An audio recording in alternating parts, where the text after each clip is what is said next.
এরপরে দেখা গেল লোকটা 5 ওয়াক্ত নামাজ পড়তো না, কিন্তু ওর নেকি আছে মাত্র 1 গ্রাম আর পাপ আছে 50,000 কোটি টন। পাপ কত আছে? 50,000 কোটি টন পাপ। বিরাট বিয়াদব, নামাজ পড়তো না। মাঝে মাঝে মনে হয় শুক্রবার যেত, রমজান মাসে একটা রোজা রাখতো, পেঁয়াজ দান টান হালকা করতো, তাতে করে 1 গ্রাম আছে। আর 50,000 কোটি টন বোনালে মরে গেছে। এই বেঈমান না ইমানদার? বলে ইমানদার। এই হলো জান্নাতি লোক। কারণে কাফের না, মুক্কু। গুনাহ বেশি, নেকি কম। এই ইমানদার বেঈমান। কাফের আলাদা আর গুনাহগার আলাদা। কাফের আলাদা, গুনাহগার আলাদা। নামাজ পড়তো না, শুক্রবার যেত, ও জানলো তোমার কোনোদিন নামাজ কবুল হয়নি, ওর একদিন কবুল হয়ে গেছে। আপনার তো দাম বেশি। ইন্নাল্লাহা লা ইউহিব্বু মান কানা মুখতালান ফাখুরা। তোমার নামাজ কোনোদিন হয়নি, এর জীবনে একবার শুক্রবার নামাজ পড়েছিল, এর নামাজ কবুল হয়ে গেছে। তোমার চেয়ে দাম বেশি। তোমার খাওয়া দাওয়া ঠিক ছিল না, তোমার চলাফেরা ঠিক ছিল না, তোমার আখলাক চরিত্র ঠিক ছিল না, তোমার সম্পদ ঠিক ছিল না, তুমি হারাম মাল উপার্জন করেছো। তোমার যে জমি জায়গা কেনা ছিল 1 বিঘা, ওতে জমি ছিল 1 বিঘা 5 কাঠা। ওই 5 কাঠা জমি হারাম অর্জন করা, হারাম চাষ করার পরে, হারাম উপার্জন করার পরে, হারাম জলকার করার পরে তোমার বংশের নামাজ হয়নি কোনোদিন। ইরাউনান না, তুমি লোক দেখানো নামাজ পড়েছো, লোকে তোমার নামাজই বলবে বলে। সেগুলো কে বেঈমান কে ইমানদার, এটা আল্লাহ ছাড়া আর কেউ বলতে পারবে না। কথা ওয়াজ বোঝার চেষ্টা করবেন। নতুন পাগলা নতুন ওয়াজ করে নিয়েছে 5 বছর। আমার মামার সঙ্গে, আমার মামা শামসুল মাওলানার সঙ্গে সেই তিলপি মাদ্রাসায় ওয়াজ করতে গিয়েছে আজ থেকে 26-27 বছর আগে। মামা বসে আছে, আমার লিখে দেবে যে তিলপি হাই মাদ্রাসা, বিরাট ব্যাপার। হ্যাঁ মাদ্রাসার মাঠে ওই বাবা, তারপরে পাঙ্গাস খালি। আল্লাহ আকবার। আমজাদ মাওলানা আছে, বুঝলেন, মেরিগঞ্জে বাড়ি, তারকেশ্বরে থাকতেন। হ্যাঁ, অনেক দিন ওয়াজ করেছি আমজাদ হুজুরের সাথে। তো যাই হোক, আমি যে কথা আজকে বলবো, আপনারা জ্ঞানী মানুষ, বুদ্ধিজীবী, একটু বোঝার চেষ্টা করবেন। আসলে রমজান মাসের পাওয়ার কত, ফজিলাত কত, একের পর এক তথ্য। তবে এই যে একবার দরুদ পড়লে এত, এক খতম কোরআন শুনলে এত, নামাজে পড়লে এত, দান করলে 1 টাকায় 700 টাকা, এইটা মাথায় মানুষের আসে না যে দেবে কে, গোলাম দেবে না মালিক দেবে? একটু বলেন, কে দেবে? মালিক দেবে। কত বড় অজ্ঞ হলে এই কথাটা মাথায় ঢোকাতে পারে না যে 1 টাকায় 700 টাকা তোর বাপ দেবে। গোলামের যদি বলা হয় তুই আর 50 গ্রাম ছোলা বেশি করতে, বলবে আমার চাকরি যাবে, তোরও ধরতে পারি, তোর পাওয়াটা বেঁচে দিবে। সুতরাং যা বলে দিয়েছে মালিক সেটাই দেবো। কিন্তু গোলাম 1 ইঞ্চি বেঁচে দিতে পারবে না। মালিক চাইলে দোকান লিখে দিতে পারে। সেজন্য আল্লাহ রাব্বুল আলামিন আমাদেরকে জান্নাতে নেবেন বলে আল্লাহ পাক জান্নাত সাজাতে বললেন ফেরেশতাদের, হুর গেলেমানকে সাজাতে বললেন, আর আল্লাহ নিজে দায়িত্ব নিলেন, আস-সাওমুরি ওয়া আনা উজুজা বিহি। রোজার বদলা জান্নাত না, রোজার বদলা নেকি না, রোজার বদলা জান্নাত না, রোজার বদলা নেকি না, রোজার বদলা জান্নাতুল ফিরদাউস না। আমি আল্লাহ পাক জানিয়ে দিলাম, রোজার বদলা আমি আল্লাহ নিজে হয়ে গেলাম। এই কথাটা কিছু বুঝতে পেরেছে? রোজার বদলা কি? জান্নাত। সবাই বলছে জান্নাত, আমি বলছি জান্নাত না। আল্লাহ বলছে রোজার বদলা আমি। রোজার বদলা কে? বাপের যদি এই বড় একটা দোকান থাকে, তার যদি একটা ছেলে হয়, বাপের দিতে বলতে হবে না যে এটা আমার ছেলে দেবো, ছেলে জানে অটোমেটিক দোকান আমার। আমি যদি আল্লাহর হয়ে যাই, জান্নাত কার? আল্লাহ। আল্লাহ বলছে বান্দা যদি আমার হয়ে যায়, আমি বান্দার হয়ে যাব। আর বান্দা যখন আমার জন্য রোজা রাখবে তখন বদলা আর জান্নাত না, নেকি না, কারণ আমি আল্লাহ নিজে হয়ে যাব। জোরে বলো, আরো জোরে বলে। সেজন্য আমার আল্লাহ নবী দিন ও দুনিয়ার বাদশাহ আকায়ে নামদার তাজদারে মদিনা জানিয়েছেন, যারা পরিমাণ ঈমান নিয়ে কোন মানুষ যদি জুমার রাতে মারা যায় তার কবরের আযাব কিয়ামত পর্যন্ত হবে না। যারা পরিমাণ ঈমান নিয়ে কেউ যদি শুক্রবার দিন মারা যায় তার কবরের আযাব কিয়ামত পর্যন্ত হবে না। দাড়ি চাঁচা, বেটুপি, বেনামাজি, মাঝে মাঝে নামাজ পড়ে, শুক্রবার অনেক সময় যায় না, রমজান মানে অনেক সময় রোজা রাখতে পারে না, তাই বলে আপনি তার কাফের বা বেঈমান বলতে পারেন না। ও যদি কাফের না হয় তো আপনি আগে কাফের হয়ে যাবেন। এই জন্য আপনার দিলে ধারণা রাখতে হবে, ও রোজা রাখিনি, ও ভালো লোক, ওর বোঝাবো যে ভাই তুই রোজা রাখ। ও নামাজ পড়িনি, ও ভালো লোক, ওর বোঝাবো যে ভাই তুই নামাজ পড়। এই হলো শরিয়াত। উদু ইলা সাবিলি রাব্বিকা বিল হিকমাতি ওয়াল মাউইজাতিল হাসানা। ও নামাজ পড়েনি বলে আপনি রাগাবেন না, হিকমতের সঙ্গে নরম ভাষায় কথা বলতে হবে যে বাবু তুমি যে নামাজ পড়লে না এটা কিন্তু ভালো না, তুমি নামাজ পড়ো, আল্লাহ তোমার ভালো করবে। এই রমজান মাসে এক ওয়াক্ত নামাজ পড়লে 70 ওয়াক্ত নামাজ পড়ার সব। আর যদি বলে সেবলা লোক এ নামাজ পড়ে না, এটা বাপ ছিলাম বাজানো কলঙ্ক, সাদা লাভ করিনি, ও বলবে তুই 4 দিন বেঁচে থাকবি, রমজান মাসে কোনোদিন রোজা রাখবি। এইটিও শেষ করছে কথা হচ্ছে, এই লম্পটও শেষ করলো। লম্পটের জ্ঞান নেই, ও নামাজ না পড়লেও ভালো বলতে হবে, রোজা না রাখলেও ভালো বলতে হবে। কথা বুঝে আসেন? তাহলে ও জানলে যে আমি নামাজ পড়িনি যে এত ভালোবাসছে, তাহলে নামাজ পড়ি তো আরো ভালোবাসবে। নামাজ পড়িনি যদি এত ভালোবাসে, নামাজ পড়লে তো আরো ভালোবাসবে। রোজা রাখিনি যদি এত ভালোবাসে, এই যারা রোজা রাখে না মসজিদে খেতে যায় না, এদের জিজ্ঞাসা করবেন আর বিরাট লজ্জিত হয়ে যায়, অনেক সময় লোভে চলে যায় যে যখন ইফতারি খায় এদের লজ্জা লাগে যে আমি রোজা করি আমি খাবো, আমি তো চোরের মসজিদে, হ্যাঁ আমি চুরি করে খাচ্ছি। লোকে নেই জানে না, কিন্তু আমার আল্লাহ তো বুঝতে পারছে আমি রোজা রাখিনি। ওর নিজের খারাপ লাগে, আর আমাদের মুখে যে স্বাদটা লাগে সে স্বাদও পায়। আমাদের মুখে ইফতারির যে স্বাদ লাগে সেই স্বাদ ওর মুখে লাগে না, আমরা সেই স্বাদ পাই। কি স্বাদ? বলে সেই স্বাদ, হ্যাঁ অরিজিনাল স্বাদ, সেই স্বাদটা আমরা পাই। যখন সেই স্বাদ পাই ঈদের দিন সকালবেলা পায়েসে, ওইটা 3 দিন পরে ওই শিমুইনে রান্না করবেন, সেই স্বাদ পাওয়া যাবে না।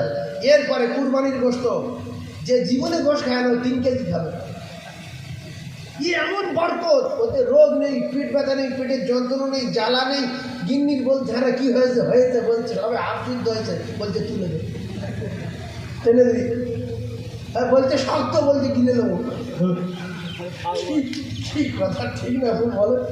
বলছে এখন পোষা হয়নি, বলছে শক্ত আছে, বলছে উই কিনে নেবো ক্লিয়ার। তাহলে বলে ওই মানুষ 1 কেজি খেয়ে নিচ্ছে, সেই স্বাদ কি ভালো লাগছে, কি মজা। ওই গোশত রেখে দেন 2 দিন 3 দিন পরে খাবেন, সে স্বাদ পাওয়া যাবে। ওই গোয়ালের গরু 3 দিন পরে জবাই করেন, সে স্বাদ পাওয়া যাবে না। তো রমজান মাসে ইফতারি যারা, অনেক সময় দেখা গেল অনেক লোক নামাজ পড়ে কিন্তু কোনো কারণে রোজা রাখতে পারেনি, তো দিয়ে দেখছে যে আমি রোজার ইফতারি করবো না। আজান হয়ে গেছে, 3-4 মিনিট পরে 5 মিনিট পরে গুড় যাচ্ছে, গিয়ে দেখছে এখন সব খাচ্ছে। এবার এর বলছে কাকা এসো, ও আর বলতে পারছে না আমি রোজা রাখিনি, তো গুড় করে এক জায়গায় বসলো। এবারে ওরা সব দিক চাই কাকাতে, কাকা লড়তে মাথা নিচে খেয়ে যাচ্ছে, কিন্তু কাকার মনে সেই স্বাদ পাওয়া যাবে না। সেই জন্য রোজাদারদের মুখের মজা স্বাদ আলাদা, রোজাদারদের মুখের গন্ধ আল্লাহর কসম মিষ্টি আম্বরের চার সুগন্ধি। জোরে বলো, আরো জোরে বলেন। এবার তকবীর দেন দেখি না, আর এই তকবীর। কিছু লোক বলে না, জান যদি বলি, যদি 70 বার বলা সব হয়, যে কদিন বেঁচে আছেন রমজান যদি পেয়ে থাকেন আর 10টা বাকি আছে, তো একটু আল্লাহ বলেন, একটু নবী বলেন, একটু তকবীর দেন, একটু আল্লাহু আকবার বলেন, দরুদ পড়েন, নামাজ বেশি করে পড়েন। কারণ এতে 1-এ 70, 1-এ 70, মান জাআ বিল হাসানাতি ফালাহু আশরু আমসালিহা, 1-এ 10, আল্লাহ পাক 700 গুণে বাড়িয়ে দেবেন। জোরে বলুন সুবহানাল্লাহ। সেই জন্য একটা তকবীর দেন সবাই, আল্লাহ মহান, আল্লাহ বড়, নারী তাকবীর। আচ্ছা আল্লাহ বড় না ছোট, এই কথা চিন্তা মনে করছেন না? সবাই জোরে বলেন আল্লাহ মহান, আল্লাহ বড়, নারী তাকবীর। আরো জোরে নারী তাকবীর। এখানে এখানে যে আমরা রমজান বলে যে মরে গেছি এই ভাব দেখানো ঠিক কি? আর মানুষ অনেক হিন্দু ভাইয়েরা অবাক হয়ে যায় যে এরা সেই ভোর 3টের সময় খায় আর এই সন্ধ্যা 6টায় ইফতারি করে। এরা এরা এইভাবে চলাফেরা করে কি করে? শুধু আমরা চলাফেরা না, এইভাবে মাটিও কাটে, এইভাবে রাজমিস্ত্রি কাজ করে, এইভাবে ভ্যান চালায়, এইভাবে জোগাড়ে মিস্ত্রি কাজ করে, এইভাবে ধান কাটে, এইভাবে পুকুরে মাটি কাটে। আল্লাহু আকবার, এদের কিচ্ছু হয় না।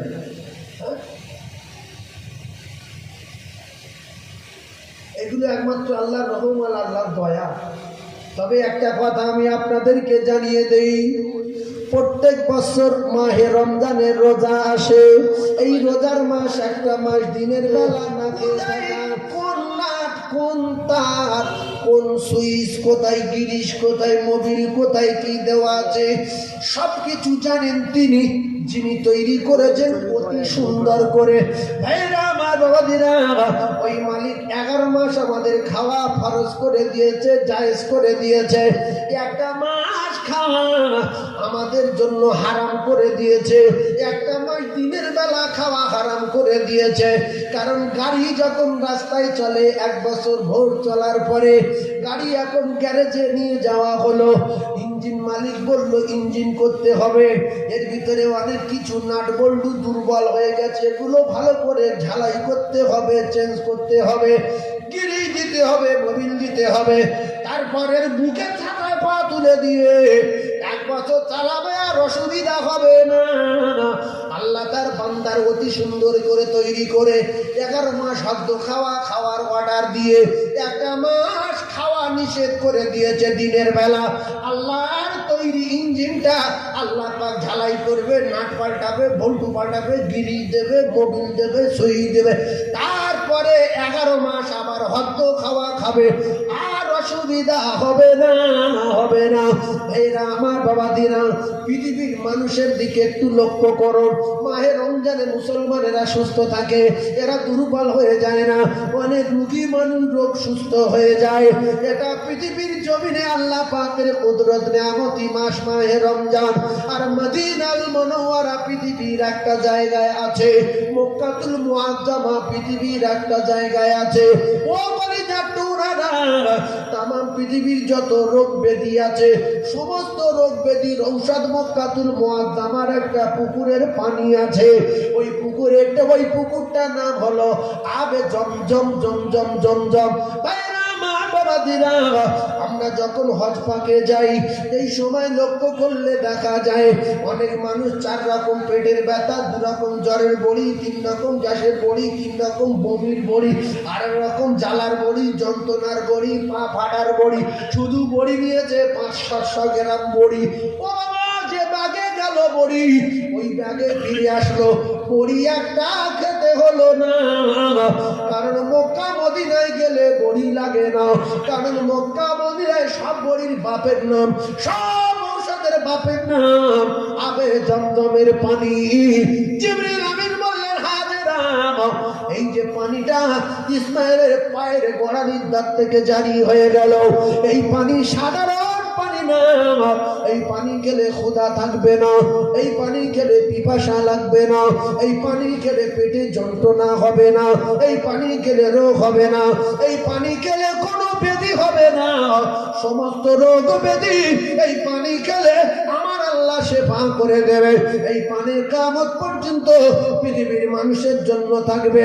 পৃথিবীর যত মানুষ আছে সমস্ত মানুষ যদি এই পানি একসঙ্গে খায়, সারা জীবন ধরে যদি পানি ওঠায়, এই কুয়ার পানি 1 জাররা পরিমাণ কমানো যাবে না। শুধু দিলে রোগ সেরে যাবে, শুধু দিলে বিষ পানি। ইহুদির বাগানে রসুল পানি তুলতে গেল, দড়ি ছিঁড়ে গেল, তো ইহুদি টেনে চর মারল। মারার পরে রসুলুল্লাহ ইহুদির দিকে তাকিয়ে আছে, ভাই মারলি? তো বলছে আরো মারবো। বলছে বালতি যদি না তুলতে পারি সবাই তো একটা পেরেছি, আরো মারবো, বালতি তোল। আল্লাহ রসুল কুয়োর দিকে তাকিয়ে ইশারা করলেন, বালতি উঠে আসলো। সুবহানাল্লাহ বলে। তো উঠে আসার পরে ইহুদির মন খারাপ, যে লোক এত ভালো লোক হয় না মানলেও তো তুলে দিবে। অনেক বোমড়া লোক লোকের মেরে পরে নিজে নিজে অনুতপ্ত হয় যে না মারা ঠিক হয় নিজে, কিন্তু কী করবো, একটা সম্মান আছে আমার, ওর কাছে আমি হেল্প করতে পারবো না, ওতে সেরে যাই। হ্যাঁ, বোমড়া লোক ঝট করে মেরে বসছে। হ্যাঁ, বাড়ি গিয়ে নিজে নিজে লজ্জিত যে না আমার মারা ঠিক হয়নি। ভাইয়েরা আমার বাবাজিরা, লজ্জিত হলে হবে না। ও ভাইয়েরা বাবাজিরা, মুসলমানেরা, যদি তুমি ফকিরের মারো তো ফকিরের পায়ে ধরে ক্ষমা চাইতে হবে, যদি গরিবের মারো তো গরিবের পায়ে ধরে ক্ষমা চাইতে হবে। যদি সম্মানীয় ব্যক্তি বলে বাড়ি বসে থাকো তাহলে তোমার লাইন ক্লিয়ার হবে না। তোমার মক্কা নাই, মদিনা নাই, তোমার রমজান মাসে ইফতারির সময় দোয়া নাই। আল্লাহর কসম, পৃথিবীর কোনো জায়গায় কোনো সময় আপনার দোয়া কবুল হবে না, হবে না, হবে না। তাই যদি কারোর কাটি দিয়ে থাকো, খোঁচা দিয়ে থাকো, রমজান মাসে বেঁচে আছো, তার হাতে পায়ে ধরে ক্ষমা চাও। ছোট্ট একটা মিসাল দিলে বুঝতে পারবে। যদি আপনি কারোর কাটি দিয়ে থাকেন, মেরে থাকেন, ফাঁকি দিয়ে থাকেন, দুঃখ দিয়ে থাকেন, আর ইফতারের সময় দোয়া কবুল হয়। আপনি যদি বলেন আল্লাহ অমুক লোকের একটা চড় মেরেছিলাম, সে বিরাট দুঃখিত আর আমার উপরে বিরাট রাগ, আল্লাহ আপনি আমার ক্ষমা করে দেন। আল্লাহ ওর আমি মেরে যেমন এলাকার একটা সম্মান আছে, আল্লাহ আমি ওর কাছে গিয়ে ক্ষমা চাইতে পারবো না, আপনি আমার ক্ষমা করে দেন। আল্লাহর কসম, যদি মদিনায় গিয়ে কাঁধে দোয়া কবুল হবে না, সাফা মারোয়া পাহাড়ে দোয়া কবুল হয়, দোয়া কবুল হবে না। মাকাম ইব্রাহিম মুসাল্লা, মাকাম ইব্রাহিমে দোয়া কবুল হয়, দোয়া কবুল হবে না। তাই কারোর সর্বনাশ করা লোক যদি এখানে থেকে থাকো, কারোর ক্ষতি করা লোক যদি এখানে থেকে থাকো, আগে তার হাতে পায়ে ধরে ক্ষমা চাও, তারপরে ভোরের বেলা দোয়া চাও। তাহলে তোমার দোয়ার 12টা বেজে যাবে, কোনো জায়গায় দোয়া কবুল হবে না।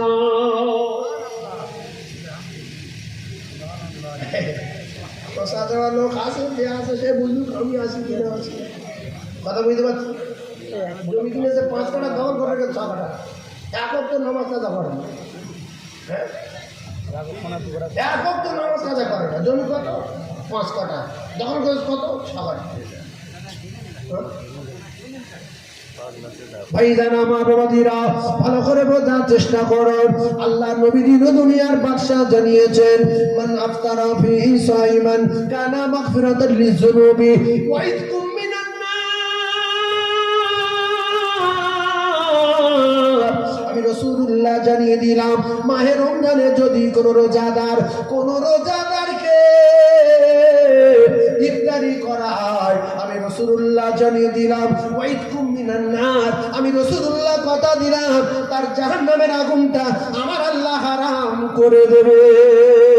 ধরে বলুন শুনলেন, মান আফতারা ফিহি সাইমান কানা মাগফিরাতাল লিযুনুব। কোন ব্যক্তি কোন রোজাদারের যদি ইফতারি করায়, তার গুনাহ তো আল্লাহ মাফ করে দেবেন। ওয়াইদকুম মিনান নার, আমার আল্লাহ তার জাহান্নামের আগুন থেকে নাজাত দিয়ে দেবে। জোরে বলুন। তাহলে রমজান মাসে খাবো না রোজাদারদের খাওয়াবো?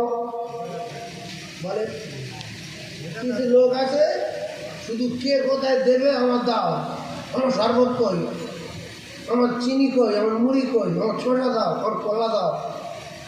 তোমার পেটে কি হয়েছে? তোমার কপালে একটু সাদা পানি চড়েনি, পুকুরি পানি? তিনি এত বকিল কেন? এই হাদিসটা শোনার পরে রাসূলুল্লাহ সাহাবীরা বললেন, ইয়া রাসূলুল্লাহ, আমি যদি আপেল, আঙ্গুর, কলা, নাশপাতি, সবেদা, খেজুর জোগাড় করতে না পারি, আমি কই অফার থেকে বঞ্চিত হয়ে যাব, আমি কই অফার পাবো না।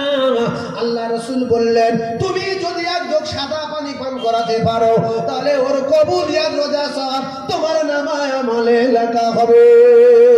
জোরে বলুন। এই জন্য মসজিদে গিয়ে গন্ডগোল না করাই ভালো। মসজিদে গিয়ে গন্ডগোল না করাই ভালো। কীরকম? আমি যখন মসজিদে যাব, ছোট্ট একটা বোতলে একটু পানি নেব। আমি যখন মসজিদে যাব, পকেটে একটা খেজুর থাকবে। যদি আমার বিরাট বকিলের বংশ হই বা কৃপণ হই, একটা খেজুর জোগাড় করে হাফ কেটে পাশের একটা লোকের দেবো, আর হাফ আমি খাবো। তাহলে পাশের লোকটা খেলো, আমি 70টা রোজার সওয়াব পেলাম। খেজুর কেনার টাকা নেই, বিক্রি লোক, তাহলে বোতলে একটু পানি নেবো, নিয়ে বলবো, ভাই 1,500 মানে 1,500 পাইপ, কী বলে 1,500 1,500 ফুট তলার পানি লিয়ার, 1,500 ফুট লিয়ারের পানি খেয়ে দেয়, 1,400 ফুট লিয়ারের পানি খেয়ে দেয়। এই বুঝিয়ে বাজি যদি দুজনের দুটো খাওয়াতে পারি তাহলে 70 দুগুণে 139, কত 140। তাহলে 140টা রোজাদারের সব আমি পাবো। 25 গ্রাম মুড়ি যদি আমার কপালে জোটে, প্রথম 25 গ্রাম মুড়ি নিয়ে মসজিদে যাব। কথাটা বোঝার চেষ্টা করবেন খুব ভালো করে, আপনারা জ্ঞানী মানুষ। আরও ইনশাল্লাহ জটিল তথ্য দেবো আপনাদের কাছে। এইবারে আমি 1 বোতল পানি নিয়ে দুজনকে খাওয়ালাম, 140টা রোজার সওয়াব পেলাম। বাকি আমার তো 70টা আছে, তাহলে এতগুলো সওয়াব আমি পেলাম। আর সবচেয়ে বড় কথা, লজ্জাজনক ব্যাপার হলো এটাই, বলতে নেই তবু বলছি, আপনার যদি কারো খারাপ লাগে, বুঝতে না পারেন, এই কথাটা ভালো করে ভাববেন। 100-র ভিতরে 90টা বাড়ি বন্ধন চলছে। কটা বাড়ি বন্ধন? 90টা মুসলমানের বাড়ি বন্ধন। এরপরে সুদখোর আছে মুসলমান, মদখোর আছে মুসলমান, গাঁজার ব্যবসায়ী আছে মুসলমান, মানে যত ওয়াকাত কুকাত সব এদের ভিতরে আছে বেশি। জেলে এরা বেশি, থানায় এরা বেশি, পেটাপুটি বেশি, চিটিংবাজে বেশি, মদে বেশি, গাঁজায় বেশি, সব এরা বেশি আছে না? সব বেশি। তো এই ওর যে সুদের মালে ইফতারি দিচ্ছে, না মদ বিক্রি করে টাকায় ইফতারি দিচ্ছে, ওর বউ বন্ধন করে টাকা তুলে ইফতারি দিচ্ছে, এইগুলো বলতে গেলে তো মসজিদে ফেতনা হবে না? হবে না? সুতরাং সবার মাল ভালো, আমার মালটা খারাপ। আমি 1 গ্লাস পানি কল থেকে নেবো, প্রথম যখন দোয়া করবো ঢোক মারে নেবো, রোজা থাকবো না, ভেঙে গেল। কথা বলেন, রোজা একদম পানি খেলে ভেঙে যাবে তো? এইবারে কে কি দিচ্ছি দে, খুশি দি। গামলা শুধু দেয়, গামলা সিঁড়ে খেলে উঠে যাবে। কারণ আমার রোজা আছে না ভেঙে গেছে? ও পানিটা খা, আমার পানি করতে গেলে গেছিলাম কল থেকে ছোট্ট বোতলে, এইবারে যদি পানি না পাই তাহলে 50 গ্রাম আঙুর কিনবো, কিনে বাড়ি গোটা পাত্র দেবো, পকেটে 2টো রাখবো, একটা পাশের লোকের দেবো, একটা আমি প্রথম খেয়ে নেবো। তাহলে আমি আমার টাকায় আঙুর খেয়েছি, রোজা আছে না ভেঙে? আমার টাকায় আঙুর খেয়েছি, রোজা আছে? এইবারে দুনিয়ার যত মাল আছে লিয়ায় খাই। তাহলে আমি আমার মালটা যদি ইফতারি করি, খুব ভালো করে বলছেন কি কষ্টের রোজা বলেন, সেই 3টের সময় উঠতে পারি না, জোর করে বারবার ডাকতে কইবো, আরে ওঠো না, তুই দাঁড়া, কত বাজে বল, জিহাদ করে করে উঠলাম, আর টাইম নেই। এই করে করে 2টো খেলাম, কেউ খেলাম না, 2টো খেজুর খেলাম, 1 গ্লাস পানি খেলাম। কি কষ্টের রোজা, ষাট করে একজনের মাল খেয়ে রোজাটা একদম শেষ করে দেবো। লোকের মাল না খেয়ে পুকুরি মালটা খাইনি, পুকুরি পানি খেয়েছি, কেন মসজিদ যাই, দিয়ে এবার ভাত খাওয়া খাই, কোনো অসুবিধা নাই। তুমি নিজের মাল খাবে না, খেজুরও কিনবে না, মুড়ি কিনবে না, 2টো শসা কিনবে না, মসজিদে বলবে আজব তার দেশকে অমূল্য করবো, বন্ধন করে। তুই এনে নেই কেন? তুই বন্ধন খেতে ফেলে, তুই তো বাপের টাকার মাল কিনে এনে খাইবি কেন? এই বন্ধন, এই সুদ, এই মদ, এই হারাম, এই হালাল, এই চেক করার সময় আর নেই। যদি এই চেক করো, মসজিদে মুসল্লি পাবে না, আর মসজিদে গিয়ে আর একটা নামাজি খুঁজে পাওয়া যাবে না। সুতরাং বলতে হবে সারা জীবন, এর থেকে সাবধান হওয়ার জন্য বলতে হবে, মসজিদ গন্ডগোল করার, পেটাপিটি করার জায়গা না। তাহলে সবাই ইফতারি দেয় ভালো, সবার ইফতারি ভালো টাকা, সবার ইফতারি হালাল টাকা। আমি যখন মসজিদে যাব, চেষ্টা করবো যে আমি একটা খেজুর আমি আমার টাকায় কিনে খেয়ে নেবো, আমি একটু পানি খাবো, তারপরে মসজিদের ইফতার আমি খেয়ে নেবো। যদি ভালো মাল দেয় তো ভালো সওয়াব পাবে, যদি খারাপ মাল দেয় তো আল্লাহ তার বিচার করবে। আমি মসজিদে গিয়ে ইফতারির জন্য মারামারি করবো না। সবাই ভালো মাল দিয়েছে, তাহলে আমার কষ্টের রোজা, আমি একটুখানি পানি দিয়ে প্রথম আল্লাহুম্মা শামতুলাকা ওয়া তাওয়াক্কালতু আলা রিজকি ওয়া আফতারতু, এই দোয়াটা পড়ে আমি একদম পানি খেয়ে নেবো, যে আমার পেটে যত ধরে মসজিদের মাল সব খাবো, কোনো অসুবিধা নেই, সবার মাল ভালো, কারোর মাল খারাপ বলবো না। ও লাঠিলে বসে থাকবে, যদি কোনোদিন বলেছেন তুই তোর বউ বন্ধন করে তুই ইফতারি দিছিস, ও তারপর দিন বাঁশের লাঠিলে মসজিদে কেটে বসবে, বলে তোর বড় ভাবে বন্ধন করে, মাল ফিরে যা ফেরাও। তারপরের দিন বলবে যাই তো ছোট ভাই বন্ধন করে, মারলে চলে যা। এই করে মসজিদে ইফতার আসবি না, কেউ খেতে পারবি, যদি মারামারি আর মারামারি। এই জন্য সবার মাল ভালো, আমারটা খারাপ। আমি এক গ্লাস পানি, একটা খেজুর, একটা আঙ্গুর যদি একটু দিলে দয়া পয়দা হয়, 4টে খেজুর নেবো, 3 জনা 3টে দেবো, আমি একটা খাবো, একটা চপ নেবো, ছিঁড়ে 2 জনা 2 দেবো, আমি একটু খাবো। এবছর না হয় সামনে বছরে হবে। আল্লাহ রসুল জানিয়েছেন, কেউ যদি রমজানের রোজা 28টা রাখে, ওর 12টা বেজে গেল। কেউ যদি রমজান মাসের রোজা 29টা রাখে, আর রোজা হয়েছে 30টা, এর 12টা বেজে গেছে। রোজা হয়েছে 29টা, এ রেখেছে 28টা, এ রমজানের অফার থেকে বঞ্চিত। কারণ আউয়ালুহু ইলা আখিরিহি, এই অফার থেকে বঞ্চিত হয়ে গেল। রাসূলুল্লাহ জানান, আউয়ালুহু ইলা আখিরিহি ফারাজা মিন যুনুবিহি কায়াউমিন ওয়ালাদাতুহু উম্মুহু।